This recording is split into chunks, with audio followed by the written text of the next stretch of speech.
This is the Parliament Channel and Parliament Radio 105.5 FM.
The Honourable, the Speaker.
Attorney General, you have 27 minutes of original time left. Thank you, Madam Speaker. Madam Speaker, just before the break, I had commenced the wrap-up of this debate, and I was making the submission that we were achieving a bifurcated purpose. On the one hand, we were dealing with laws to better the governance of Trinidad and Tobago, properly under the Constitution as a parliament, making laws for the peace, order, and good governance of Trinidad and Tobago. And secondly, as the other limb, we were also attending to international compliance standards. My learned colleague for Naparima asked whether there was too much of, without doing savagery to his submission, he asked whether there was too much of an exogenous push from the international perspective, and whether we were essentially being pushed into the wrong direction. There being two pronunciations permissible: exogenous or exogenous, depending upon how we do it. So, Madam Speaker, we have definitely found ourselves in that purpose. Naparima asked a very interesting point. He asked for connection to a line of sight, as he called it, a reference to suite of product to meet with a particular purpose. I think that we can all agree that the omnibus bill before us, treating with 5 pieces of law as we do, tackles several matters at the same point in time. The Mutual Assistance in Criminal Matters Act, Chapter 1124, obviously treats with criminality from an international perspective. The Proceeds of Crime Act, Chapter 1127, certainly deals with the realities of the offenses that are to be included as money laundering offenses, so tied in under the specifics of the definition of money laundering in sections 42 onward from the Proceeds of Crime Act. The Financial Intelligence Act, Chapter 7201 and its regulations, they too treat with the issue of anti-criminality in the cohorts of money laundering and also the financing of terrorism. And then we treat with the Customs Act, which treat with the very business of Trinidad and Tobago, Customs having perhaps some of the largest coercive powers in Trinidad and Tobago for a wide range of matters, including illegal importation, contraband, etc., and the Exchange of Control Act and the Exchange of Control Import and Export Order. That is the subsidiary legislation treating with monetary instruments, again tied into purpose. But Madam Speaker, in tying in what the external perspective looks like, the answer to my learned colleagues is yes. We are treating with recommendations coming out of the Financial Action Task Force, specifically Recommendation 3 to treat with money laundering offense, Recommendation 19 to treat with high-risk countries, Recommendation 27 treating with the powers of supervisors in specific reference to the FIU, etc. Recommendation 28, again, regulation and supervision of non-designated financial entities being the other side of what financial institutions look like. Recommendation 29, which is specifically in broad terms the Financial Intelligence Unit. Recommendation 32, treating with cash couriers. Recommendation 37, with mutual legal assistance. Recommendation 40, other forms of international cooperation. And 2 specific immediate outcomes referred to as IO2, which is international cooperation, and IO6, which is financial intelligence. Now, I'm treating with, in the wrap-up, Madam Speaker, the general submissions made, and then the specific submissions made by the respective members opposite as it relates to the clauses 2, 3, 4, and 5, which treat with the individual bills themselves, acts themselves that are proposed to be amended. Under the heading of the generality of submissions, the question was asked whether there was sufficient consultation. And the member for Naparima asked us to specify the consultation that was required. Regrettably, there appears to be little communication between my colleagues opposite, they themselves not speaking to each other apparently, because whilst Pointe-a-Pierre was able to say that the NAMLAC committee, that specific interministerial committee, so proudly boasted by Pointe-a-Pierre as a creation under the People's Partnership Government, 2 seats across to the left of my learned colleague from Pointe-a-Pierre, Naparima was there going on about lack of consultation.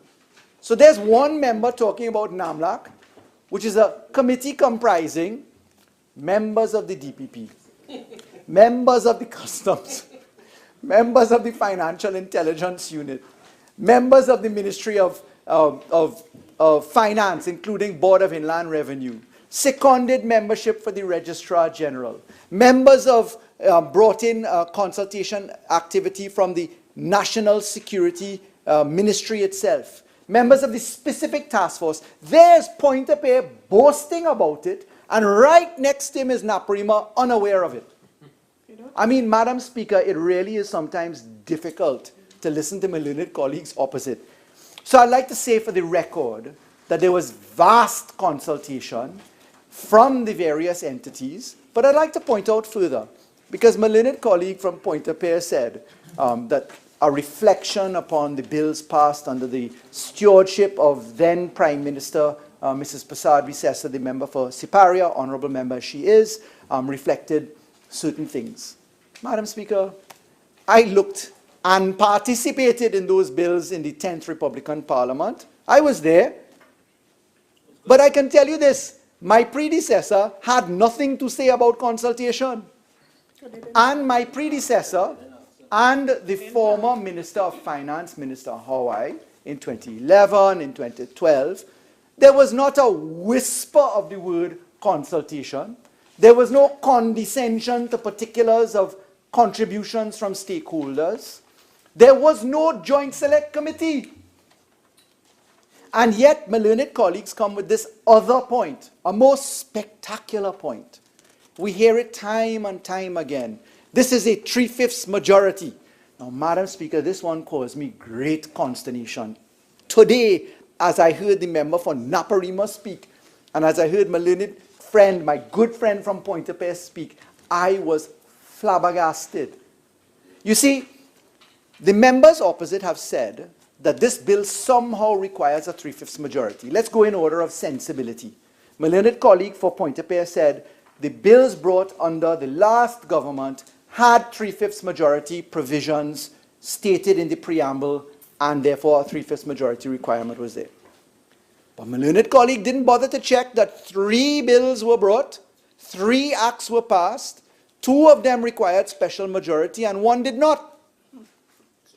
So the premise starts to fall apart right there. Because all of a sudden, every bill must have 3/5 majority, because when you're looking at the parent law, we have to have 3/5 majority. The FIU legislation, the first bill brought in 2011, Act number 3 of 2011, made so by assent on the 10th of February 2011, had no 3/5 majority clause and amended the FIU legislation. So that's point number 1. Not just because you saw some with 3/5 means that all have to have 3/5. A 3/5 majority requirement is a constitutional requirement pursuant to Section 13 of the Constitution if you are abrogating rights in such a fashion, the described fundamental rights in Sections 4 and 5 of the Constitution, as to require the need for a 3/5 majority. And on this occasion, there is no need. You don't just gratuitously put it in. But the second point on the need for a 3/5 majority, which is quite interesting, every member opposite who has spoken cannot condescend to the most basic of things in their advocacy for the need for a 3/5 majority. What is that? What right is infringed? Which of the Section 4 and which of the Section 5 rights are being infringed by this bill? Not a man opposite or woman opposite, honourable member opposite, could point to a single right. The closest they came to was in Clause 4 of the bill, which speaks to the Financial Intelligence Unit, and in particularly Clause 4E, which is an amendment to Section 18G, which talks about a warranting provision, but which specifically has in the new Clause E that nothing in this section shall be construed as requiring any person to give any information which may incriminate him. And that inclusion of a new subsection 2E in 18G, so proposed by Clause 4E of the bill, is the closest you could come to alleging that a Section 4 or 5 right is involved, and the law, as proposed by the bill, specifically removes us from that scenario. So, honourable members, it is not just because you think it should have a Section 4 and Section 5 exception pursuant to Section 13 3/5 majority that one is required. But more than that, I wish to say on the record, this bill does not propose to go beyond the dicta for constitutionality as offered by Baroness Hale in the Surat decision, which is the leading case from the Privy Council on whether a special majority is needed in legislation or not. We are not abrogating Section 4 or Section 5 rights. We are not going any further than the contemporary law goes as it relates to democracy or fundamental principles of law within the confines offered by words of caution from Baroness Hale. What was spectacular was to hear what I understood to be a right to evade taxes. Because Naparima had, I don't know how to describe this, it couldn't be the Gaul, because Gaul demonstrates courage in the face of adversity. This one was not Gaul. This submission coming from the Honourable Member for Naparima was, and he put it out in bold form, the Honourable Member said, in removing Section 22K as from the Mutual Assistance in Criminal Matters Act, in removing Section 22.2K from the Mutual Assistance in Criminal Matters Act, so proposed in Clause 2 of the bill, that you're disturbing a right, and the right is in relation to tax evasion. And because you're disturbing a right, you need a 3/5 majority. Well, that one knocked me over. And then you had to say that there must be some decorum in the House because the laughter was uncontrollable from members opposite. I mean, 2 years plus the Honourable Member for Naparima has sat in this House with a free copy of the Constitution available. He just has to wave his hand and ask the clerk or ask any of the orderlies to bring a copy of the Constitution. We're given one, and in 2 years plus, the Honourable Member has not thumbed through or read Section 4 of the Constitution or Section 5 of the Constitution. Madam Speaker, that is just an amazing position if one puts it at its most charitable perspective. Madam Speaker, let's turn to the contributions specifically in relation to the clauses of the bill. In relation to Clause 2 of the bill, specifically the modification to the law that we propose in the removal of Section 22(2)(k) of the Mutual Assistance in Criminal Matters Act, we heard members opposite say, if I put it in summary point, 1, show me where there's precedent for this in the Commonwealth. 2, this is open to mischief because we are going to have, as the Honourable Member for Sawa Barataria put it, we're going to have the ability to extradite people all of a sudden. And Honourable Members opposite are falling into a gross error. They are confusing the concept of extradition with mutual legal assistance. They are not synonymous. They are not the same thing. They are completely separate in the management of law. And it's true that the Attorney General is the central authority under law. And what we propose, Madam Speaker, is not only a specific requirement coming out of the 4th round mutual evaluation, but it is a specific requirement to better Trinidad and Tobago. Because let me explain what the law as it stands is. The mutual legal assistance is the concept of requests coming from foreign participants, coordinate participants asking for legal assistance. Extradition, when you are being asked by an external country, another nation for extradition, you have to meet the principles of extradition. For instance, there must be dual criminality. The crime as categorized in the other jurisdiction must match offenses as categorized under the laws of Trinidad and Tobago. And if you don't have parity in criminality, you can't extradite. That's just one of the core concepts between it. But specifically, the law that we're seeking to remove is this.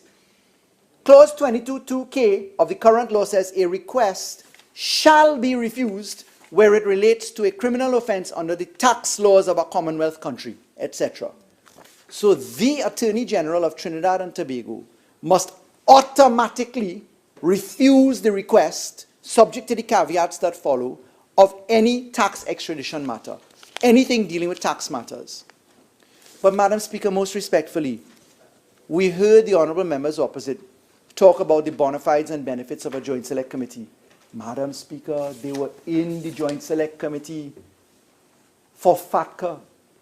They participated in the need for FATCA. They understand that automatic exchange of information is a key requirement of FATCA. And the automatic exchange of information is built upon the platform or springboard to take you to informing another jurisdiction by way of discovery of their national information, nationals or residents of the other jurisdiction in your jurisdiction, so as to promote compliance with tax laws. And if you're going to comply with tax laws and you have another jurisdiction where you find tax evasion, you are open to being extradited if the provisions match up.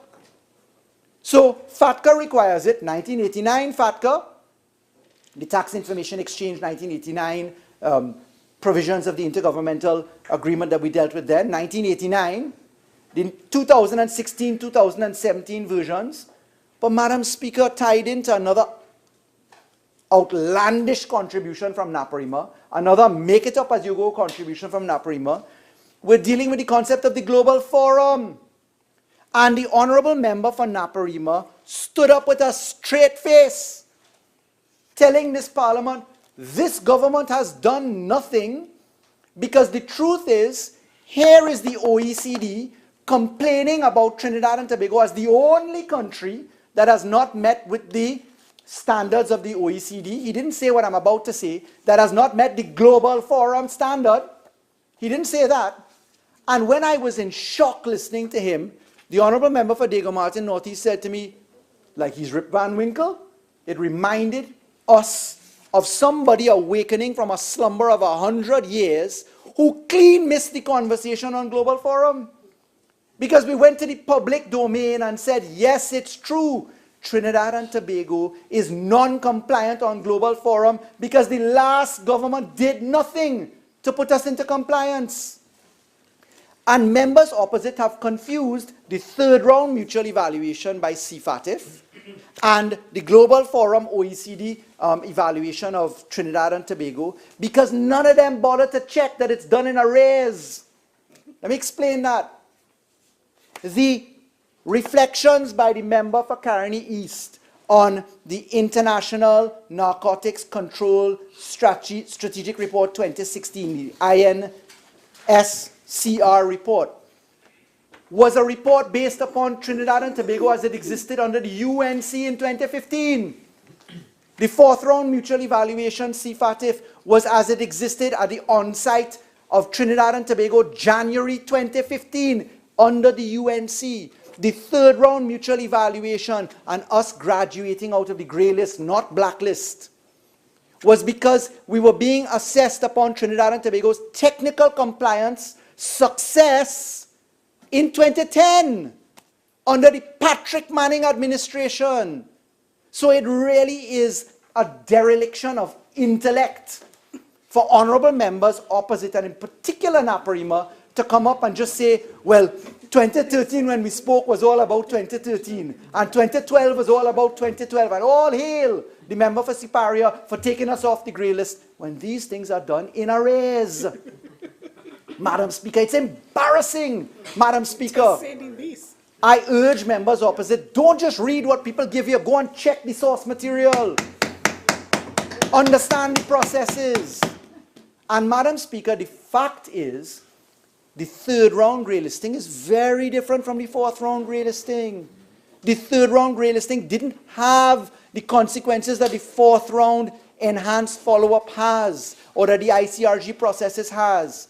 And my predecessors, two attorneys general, did nothing to advance our operational measures. And quite the contrary to the submissions made by the honourable member for Naparima, Trinidad and Tobago, in the post-follow-up observation requirements that we have had coming out of the CFATF and coming out of the FATF ICRG process, demonstrate that Trinidad and Tobago has made massive success. And in answer to my learned colleague for Naparima who asked, explain to us what success you did, Madam Speaker, to achieve the Global Forum compliance for fast tracking, the last government was required to negotiate 13 double taxation relief treaties, which they did nothing on. You don't negotiate 13 double taxation relief treaties like that. There's first round, there's second round, there's third round, there's swapping between countries, there's a cost, the terms and conditions are dealt with. The gall on that occasion is standing up and making a submission as if all of us can't read, don't know what we're talking about, and facts don't exist. Madam Speaker, it really is embarrassing to listen to my colleagues opposite. Madam Speaker, the removal of section 22(2)(k) under clause 2 of this bill is to allow the Attorney General to not have a mandatory rejection of a tax offence. And that ties into this government's legislative agenda. It ties into the reciprocity provisions which you're obliged to maintain under FATCA, under Global Forum, under OECD, under our double taxation relief climate, and specifically in the fight against terrorism and money laundering. I listened to my learned colleagues opposite talk about the FIU. Let's go to poker. Oropouche East has a pascha for prosecuting his own defense on the floor of this parliament. Everything is all of a sudden, well, why money laundering going summarily? Why are you removing indictable offenses? The magistrate can't handle that. Capacity is a concern. I'm not too sure about that. And by the way, Madam Speaker, there's a place and a time to prosecute your own defense. If you're brought before the court, deal with it in the court, not on the floor of the parliament. In fact, one could argue it's sub judice, so keep your mouth quiet. But the fact is that the Proceeds of Crime Act and the recommendation, not for movement to summary, ladies and gentlemen, please, honourable members, it is to create a triable either way scenario for an election at law between summary and indictable. That came by way of direct suggestion from the Director of Public Prosecutions because it was given in the NAMLAC committee where he sits. And Madam Speaker, it's because we have a significant number of prosecutions that are going on at the under the laws to deal with the Proceeds of Crime Act. In fact, I have a full listing of them. I have 14 named matters, moving down to 27 named matters that are all afoot right now. But the problem is that none of the preliminary inquiries for an indictable offense have gone past preliminary inquiry. And that's why honourable members opposite, and Oropouche East in particular, is telling us, no, the magistrate has problems. Magistrates can't deal with these matters. What about capacity? I wonder if honourable members opposite were watching the news in Trinidad and Tobago, where there was a resounding success story on the judicial education behind the criminal proceedings rules and the advocacy for the changes in the criminal justice system. And what were we holistically doing as a government? We were improving the criminal justice environment. And that has come into open commendation from our international partners and persons that observe that the fourth round mutual evaluation is all about operational successes. Let me prove a simple case in point. In September 2015, when we assumed government, the Office of the Attorney General sitting as the lead entity for the Anti-Terrorism Act, had 0 listings for terrorist entities. 0. Today we have 353 listings. Madam Speaker, you don't go from 0 to plus 300 without having done work, Madam Speaker. That is called operationalization. And the operationalization is to be had, Madam Speaker, by way of definitive statement from the Financial Intelligence Unit. I have spoken to this in the public domain. But Madam Speaker, let me just put this onto the record in the context of this bill. In the Financial Intelligence Unit report, the annual report for the year ended September 2017, Madam Speaker, listen to this. The total monetary value of the 877 suspicious transaction reports, suspicious activity reports, submitted to the FIU was $22.045 billion, which is unprecedented, given that the cumulative money value of suspicious transactions reported for 2011 to 2016, hear that, the cumulative value for 2011 to 2016 was only $4.5 billion. Of the 877 STRs, SARs submitted, 824 were completed transactions, i.e. they passed, with a monetary value of $8 billion. 53 were attempted transactions with a monetary value of $13.6 billion. So, Madam Speaker, we jump by hundreds of percentage points, Madam Speaker. Let me tell you how much we've jumped. The increase in 2017 compared to 2013 in suspicious transaction activities, in total compliance examinations, the increase is 342% increase under this government. The increase in the STRs is 147% increase. Madam Speaker, the monetary value of blocked transactions we just specified to be in the realm of $13.6 billion. So, Madam Speaker, the question is, how is the Financial Intelligence Unit able to interrupt nearly $14 billion worth of transactions, suspicious transactions, in this way? And the answer is quite clear. Number one, it is shielded from political intervention by the structure of the Act. Number two, the Ministry of Finance and this government has allowed for better financing by the filling of positions in the FIU to allow for improved statistical output. And Madam Speaker, therefore we need not listen to the words of honourable members opposite who just make it up as they go. Honourable Attorney General, your original time is now spent. You're entitled to 15 more minutes. Yes, please. Please proceed. Yes, Madam Speaker. So we don't need to listen to honourable members opposite, make it up as you go. Let's just look to the statistics. And the statistics demonstrate that, let's translate this into ordinary terms. Trinidad and Tobago earns roughly on average, has earned $45 billion worth of revenue. Half of the national revenue in 1 year is approximately the value of what the FIU has deemed to be suspicious transaction activities. And honourable members opposite, honourable member from Oropouche in particular, are telling the country, no tribal either way. Don't worry with the DPP. Don't worry with the submission to allow for the election of a summary trial. Don't allow that. Let's continue, if you translate the point, with the 17 years arrears for preliminary inquiries. Let's take 17 years like the Piarco Airport inquiry. Let's just take that long. But he said his case will take 5 years to start. The honourable member opposite, in speaking about his own defence and his own litigation in this parliament again, is saying 5 years before it starts.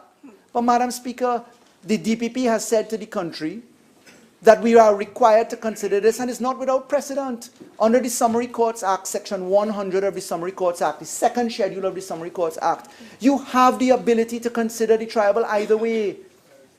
So, Madam Speaker, there is ample precedent. In the same way, there's ample precedent in multiple jurisdictions to treat with where we choose to eliminate the power of the Attorney General to absolutely and blanketly reject a tax extradition matter or a mutual legal assistance for taxation issues. Because we've had tax matters in the past. And for the record, allow me just to put those countries into the context, because the countries that have in the CARICOM and elsewhere those provisions include Barbados, Jamaica, Anguilla.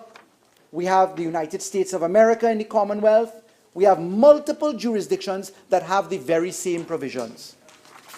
Madam Speaker, on the FIU and Clause 4, we're being asked to accept a submission by honourable members opposite that the FIU is somehow being given some new power. Nothing in Clause 4 of the bill, in its various subsections, is to grant an additional power. Nothing. We say, allow for spontaneous exchange. Why spontaneous exchange? So that the FIU does not have to wait for another FIU to knock on the door to say, hey, you have anything I should know about? Instead, the FIU is allowed to do an automatic exchange of its own volition. And that is exactly in keeping with FATCA and with Global Forum, which honourable members opposite in the case of FATCA eventually agreed to. So what's different on this occasion? Secondly, Madam Speaker, they ask how much more information is going to be given. The honourable member for Oropouche East said that there was somehow going to be a door open for malicious prosecution. Madam Speaker, in Clause 4E of the bill, in improving the additions to 18G of the Financial Intelligence Unit of Trinidad and Tobago Intelligence Act, we are not adding any additional power. We are improving the desk-based audit functions of the FIU to allow for the inclusion of a warranted position so that information can be handed over on desk review. That is a specific recommendation flowing from the fourth round mutual evaluation. It makes good sense. It is due process. It has the prescription and caution that one's right against self-incrimination should never be intruded upon and therefore does not require a 3/5 majority treatment. Quite simply. It falls within the parameters of Baroness Hale's caution in the Surat judgment. Madam Speaker, we heard honourable members opposite, and in particular, my learned friend, whose videos I've been looking at, one with an interesting Rasta wig, the honourable member for Sawa Barataria Sawa. I noted, Madam Speaker, the honourable member saying that Trinidad and Tobago was going to be shut down and that there was to be caution in the amendments that we're proposing to the Customs Act. What are we proposing to amend in the Customs Act, Madam Speaker? Let me put it in summary for you. Point. Number one, harmonize the terms for territorial waters so you don't have two different laws talking about it. Easy. Number two, instead of allowing for post-audit review to happen in 1 year, give them 6 years. The honourable members opposite say that that 6 years is somehow going to shut down businesses. Madam Speaker, the Board of Inland Revenue can sue you for evasion of taxes for a period of 6 years. You're obliged to keep your records for inland revenue purposes for 6 years. How could it be outside of logic to harmonize the customs provisions from 1 year to 6 years when you recognize as a country that customs does not have adequate capacity, or there may be issues and allegations of corruption amongst certain of the players? How could 1 year be something that works when on the record, customs as the fourth largest contributor to GDP year on year demonstrates that it can do better? Madam Speaker, for honourable members to say that we're going to shut down the country makes no sense, particularly when there's a concomitant right and obligation upon the customs officers to equally keep their records. And let me put this into context of the economy that we're in right now. The need for post-audit review is a direct benefit to the citizens of this country, because my learned colleague, the Minister for Education, went to the population and spoke about the difficulties in providing simple things like food or water at meetings. People laughed at that, Madam Speaker. Our country is going through one of the hardest economic adjustments, and our government has held the helm straight under the rough and choppy seas. And Madam Speaker, it is not easy to shave $20 billion off your expenditure. It is not easy to make the adjustments. Some say, devalue, take 10 to 1, make deeper cuts. Nobody translates what that means, you know. Deeper cuts means fire people, because your biggest expenditure is on salaries, your recurrent expenditure. And hurry up and do it, they say. So we, Madam Speaker, are to divorce political reality from social consciousness and just take the advice of people who say, devalue 10 to 1, make deeper cuts, i.e. fire about 15,000 public servants, and we're good to go. But Madam Speaker, that's not happening under this government. Particularly when the banking sector knows that there is more than 4 billion United States dollars from private entities, so we're told, we don't know who they are, but in the banking sector, there's more than $4 billion in fixed deposits in US dollars. Waiting for devaluation. So, Madam Speaker, when the revenue that comes from post-audit conscious control, as Clause 4 of this bill kicks in, as Clause 5 of this bill kicks in, I don't know who could be opposing that. So what you're going to do? Throw away your customs records but keep them for inland revenue? Is that the submission that honourable members opposite make? Now, Madam Speaker, when we're talking about the harmonization of the exchange control in Clause 6, and we're looking at bearer negotiable instruments, Madam Speaker, I mean with the greatest of respect, we have put onto the record that we are harmonizing the cash value of bearer negotiable instruments, which is as good as cash. You hand over a bearer negotiable instrument which doesn't have a name, it's the same thing as a dollar bill. It is literally the same thing, just in a different form. And we have just simply harmonized the value for cash with bearer negotiable instruments. And that is expressed in the law as 5,000 United States dollars or 20,000 TT dollars. That's what it is. It isn't that you are debarred from bringing the money in, you know. You must just declare that you are bringing the money in. And if your declaration results in propriety, you have nothing to worry about, Madam Speaker. So, Madam Speaker, I am unconvinced on any of the arguments volunteered by my learned colleagues opposite. In 2011, in 2012, we did 3 bills under the UNC government.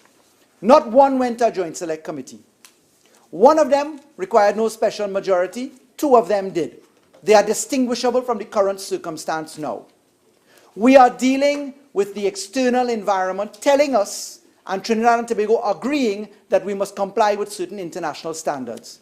Does it result in a legitimate aim which is proportional within the laws of Trinidad and Tobago, as that concept is factored within a consideration of Section 13 of the Constitution? Yes, it does.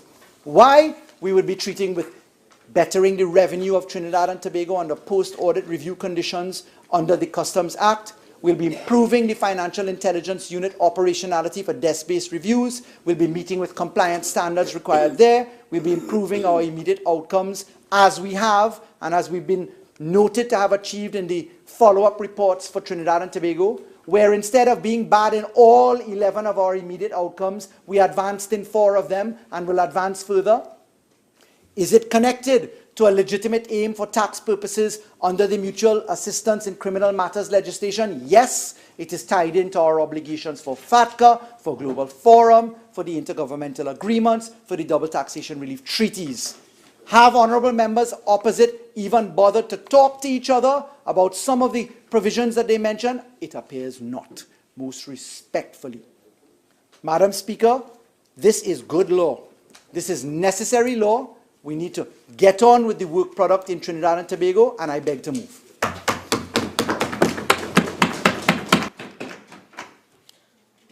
Honourable members, the question is that a bill entitled an Act to amend the Mutual Assistance in Criminal Matters Act, the Proceeds of Crime Act, the Financial Intelligence Unit of Trinidad and Tobago Act, the Customs Act, and the Exchange Control Act be now read a second time. All in favour say aye. Aye. Any against? The ayes have it. A bill entitled An Act to Amend the Mutual Assistance in Criminal Matters Act, the Proceeds of Crime Act, the Financial Intelligence Unit of Trinidad and Tobago Act, the Customs Act, and the Exchange Control Act. Attorney General. Madam Speaker, in accordance with Standing Order 68.1, I beg to move that the miscellaneous Mutual Assistance in Criminal Matters, Proceeds of Crime, Financial Intelligence Unit of Trinidad, Financial Intelligence Unit of Trinidad and Tobago, Customs and Exchange Control Bill 2017 be committed to the Committee of the Whole. Honourable members, the question is that the miscellaneous Mutual Assistance in Criminal Matters, Proceeds of Crime, Financial Intelligence Unit of Trinidad and Tobago, Customs and Exchange Control Bill 2017 be committed to the Committee of the Whole. All in favour say aye. Aye. Any against? The ayes have it. This House will now go into the Committee of the Whole to consider the bill clause by clause.